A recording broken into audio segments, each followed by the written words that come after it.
ဦးနံတွေတနက်တနေကြားထဲမှာအဖိုးဖြစ်သူတက်ပြက်ခံရတာကိုမျက်မြင်တွေ့ခဲ့ရတဲ့ဒုက္ခတွေကောင်းလေးတယောက်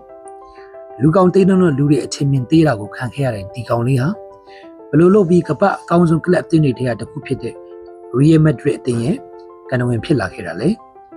အဲ့ဒီကောင်လေးကရောဘယ်သူလဲဆိုတာကိုဒီဗီဒီယိုမှာဆက်ကြည့်လိုက်အောင်သူကတော့ဘောလုံးပရိသတ်တွေအားလုံးသိကြတဲ့လူကာမော်ဒရစ်ပဲဖြစ်ပါတယ်1985ခုနှစ်မှာမွေးဖွားခဲ့တဲ့မော်ဒရစ်ရဲ့ငယ်ဘဝဟာ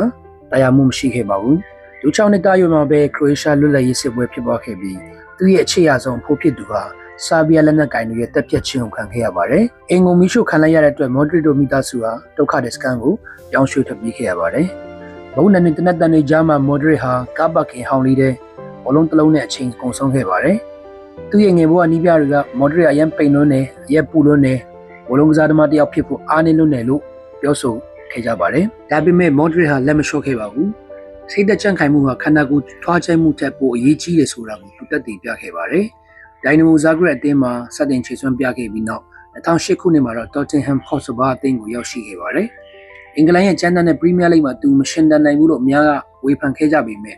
သူ့ရဲ့ပါနတ်နဲ့ကွင်းလယ်ဖန်တီးမှုတွေကဝေဖန်သူတွေကိုပါဇက်ပိတ်သွားစေခဲ့ပါတယ်။အဲဒီနောက်မှာတော့ Real Madrid အသင်းကိုရောက်ရှိခဲ့ပြီး Champions League ဖလားတွေကိုတစ်လုံးပြီးတစ်လုံးတိတ်ပိုက်နိုင်ခဲ့ပါတယ်။ Modric ရဲ့ဘဝမှာအမတ်ရဆုံးနှစ်ကတော့2018ခုနှစ်ပါ။ခရိုအေးရှားနိုင်ငံလေးကိုကမ္ဘာဖလားဘောလုံးပွဲထိပို့ဆောင်ပေးနိုင်ခဲ့ပြီးမက်ဆီနဲ့ရိုနယ်ဒိုတို့ဆယ်စုနှစ်တခုကြာစုံမထားတဲ့ဘလုံးဒီယောဆုကိုပါရရှိနိုင်ခဲ့ပါတယ်။မော်ဒရီရဲ့ဘဝကတော့ကျွန်တော်တို့ကိုသင်ခန်းစာတစ်ခုပေးပါတယ်။မင်းဘလောက်ပဲတင်းငယ်နေမစေ။မင်းရဲ့အသိကဘလောက်ပဲဆိုးရွားခဲ့ပါစေ။ကိုယုံကြည်ပြီးမရက်မနာစူးစမ်းနေမယ်ဆိုရင်ဒီနေ့မှာမင်းဟာကဘာကြီးကိုလွှမ်းမိုးနိုင်တဲ့သူဖြစ်လာလိမ့်မယ်ဆိုတာပါပဲ။အဆုံးထိကြည့်ပေးတဲ့သူအားလုံးကိုကျေးဇူးတင်ပါတယ်။နောက်လာမယ့်ဗီဒီယိုတွေမှာပြန်တွေ့ကြရအောင်။